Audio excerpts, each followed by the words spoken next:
All right, here we are again, part 4 of our top 100 most searched GoPro questions on the internet. And I'm giving away a Hero 10 next month, and I'll tell you about that at the end of the video. Mr. Black. And if this is your first time being here, welcome to the channel. My name is Danny Black. Don't be a stranger, click that button right there. Also, I'll put a playlist for parts 1, 2, and 3 up there. And also, no mid-roll ads, thanks to Artlist. Hands down the best place to get your music for your videos, where you won't get that dreaded copyright strike. I use them all the time, and hey, if you make cool videos on the internet, I think you should check them out. So I'll tell you about them at the end of the video, but in case you do duck out early, do check out the link in the description or the pinned comment and check it out for yourself. All right, let's start this. Question number 1, I have this random generator and we have 75 questions, and let's go ahead and start.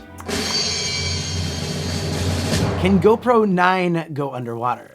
The Hero 9. This reminds me a lot of last video's question about the Hero 10. Can it go underwater? And some of these questions might be a bit silly, but these are what's searched on the internet. And since the Hero 9 is the same build as the Hero 10, yes, it can go underwater 10 meters or 33 feet without any additional housing. If you want to learn more about that, make sure you check out part 3. But let's move on. Is the media mod worth it? That's a good question. For those who don't even know what a media mod is, basically they created this little housing here, and it goes on your Hero 9 or Hero 10. They also have a different media mod for the Hero 8, and it gives you an extra directional microphone here, actually one that goes front and one for the back. You can't use them at the same time, unfortunately. That would actually be pretty cool, but you have to switch between them on the camera itself. And I actually hated the media mod microphone. Like, I hated it. It was terrible until I realized that because you have this already foam cover, this wind muff on there, you should turn off wind reduction on your camera. And that makes a huge difference in the quality, and it actually sounds really good. But it also gives you a USB-C port for data transfer and charging, and gives you a 3.5mm port so you can have external microphones, and an HDMI out so you can go to any TV or any HDMI source. It's priced at $79.99. But if you have the subscription, it actually costs $55.99, which is a pretty good deal. And I'll put links to everything down in the description so you can check it out down there, plus a surprise link, and also put my Amazon picks for my favorite GoPro accessories. There's a link down there and you can just click it and check out that whole list. But to me, I think that this is worth having because it does unlock some really amazing features that you can do. And I also think the media mod pairs really nicely with the GoPro Volta. So my overall answer would be yes, I think it's worth it. It's better to have it because there are times when you'll need this, and it's just nice to know that you have it in your little toolbox. Now, before we get to the next Google question, I asked you to leave a comment of your GoPro question on my last video, part 3. And so we're gonna go and pick one at random and I'll answer that. So here we go. What are you looking forward to most in the Hero 11? Well, I mean, it's probably no secret that every year they're bringing out a new camera, and this is the 10, which means the 11 is coming out probably September or October of this year. I haven't looked for any rumors on this. I've actually seen a lot of people posting different rumors, and someone even did an article and quoted me from a video that I did in January about the Hero 11. And although they got the specs completely wrong, I said 480 frames per second, and they wrote 80 frames per second.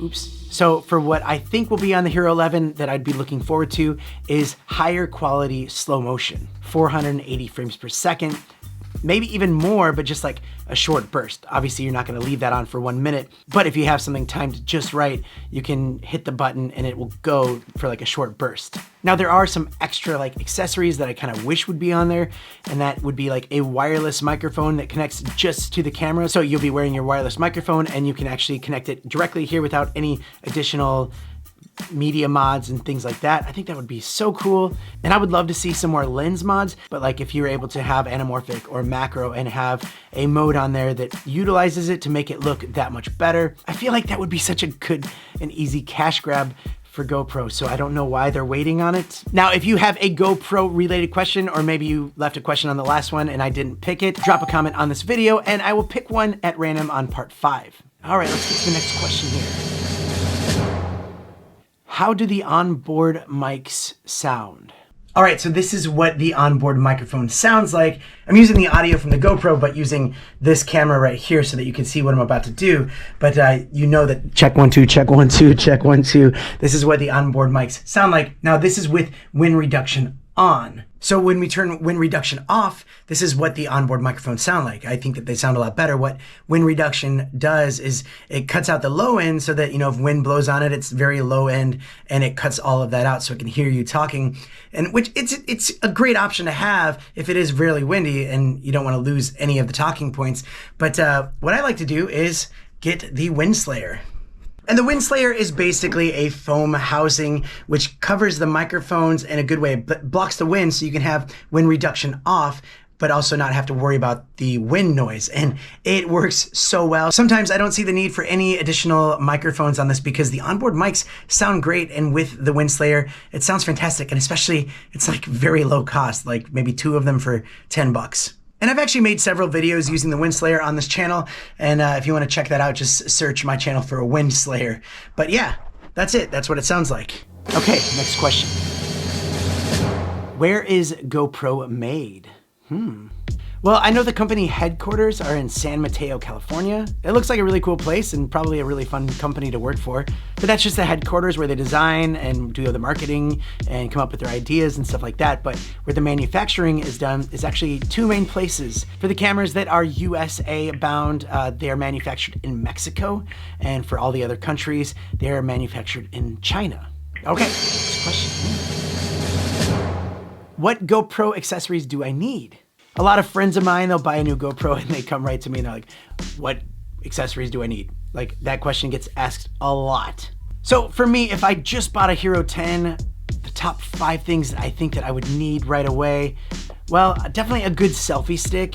One thing I like a lot is this 3-in-1 selfie stick. GoPro also has one, but this is HSU. It's a very low cost. And why I think it's really cool is, first of all, you get, you know, a selfie stick, you extendable arm. The angle's really cool, so you can have your selfie stick out of the frame, but also it doubles as a tripod and a floating grip for when you're in the water, so it doesn't sink. I would also recommend getting some extra batteries. Do you need the Enduro battery? Probably not. I mean, it's kind of a good value. And I think that this thing is amazing. This is a battery case that also charges it up as well. This thing is so good. Top accessory in my book right here. I would also say get the Wind Slayer. This will make your audio sound so much better, especially when you're outdoors. This GoPro necklace accessory from Telesin, I use this a lot. It is super convenient, very comfortable, really cool. I like this thing. I would also say, you know, if you do a lot of action stuff, check out the Max Lens mod. This thing is really cool and it just works like magic and it's very impressive when you use it. I'm just thinking of all these things now. They got the grab grip is really cool. Snap mount's really cool. It's like a whole rabbit hole you can go down. Don't even ask to see what's in that toolbox because there's a lot of GoPro accessories in there. But, you know, it's kind of a fun little hobby and I do enjoy it. And if you're watching this far in the video, I'm sure you probably enjoy it too. But that's enough questions for today. What was that, 5? So we have 70 left, so make sure you stay tuned and come back next week for the next questions, and some of them are ridiculous, so you don't want to miss it. And I'll tell you about my Hero 10 giveaway, but first, a word about where I get my music. Where do you get your music? Where do you get your music? Where do you get your music? I get that question all the time on this channel, and I'm happy to tell you that I get it from Artlist. I've been creating videos for a very long time, and one of the biggest struggles is finding good music that won't be outdated and also won't get you a copyright strike. And ever since I've been with Artlist, I've just found that I have so much more time to be more productive creating content, and Artlist makes it super easy to search by genre, theme, mood, instruments, and more. And they also have a lot of sound effects, which I use all the time, just so easy to find and download. So whether you're a content creator or you run a business needing some really good background music, I highly recommend Artlist. The music is just high quality, and they're coming out with new songs all the time. And hey, Artlist is a big supporter of the channel and helping it grow, so please do me a favor, click the link in the description or in the pinned comment, and you can check it out and see which package is right for you. So I am giving away a Hero 10 next month, as well as a bunch of other really cool gadgets, because I'm bringing back a little creation of mine called July, which is where I go live every day in July. And I'll be doing shorter live streams every day, reviewing products, chatting about GoPros, hanging out, doing some traveling. It's gonna be a lot of fun. It's a great way for you to get to know me and for me to get to know you guys a little bit more. And yes, I will be picking someone at random to give away a Hero 10. Someone that's gonna be in the comments, so make sure you watch to find out how you can win. But I hope you enjoyed this video. Maybe you found it helpful, maybe you didn't. That's okay. I'm gonna keep these videos coming, so stay tuned to the channel. A lot of cool stuff happening, and I'll see you next time. Bye. Mr. Black.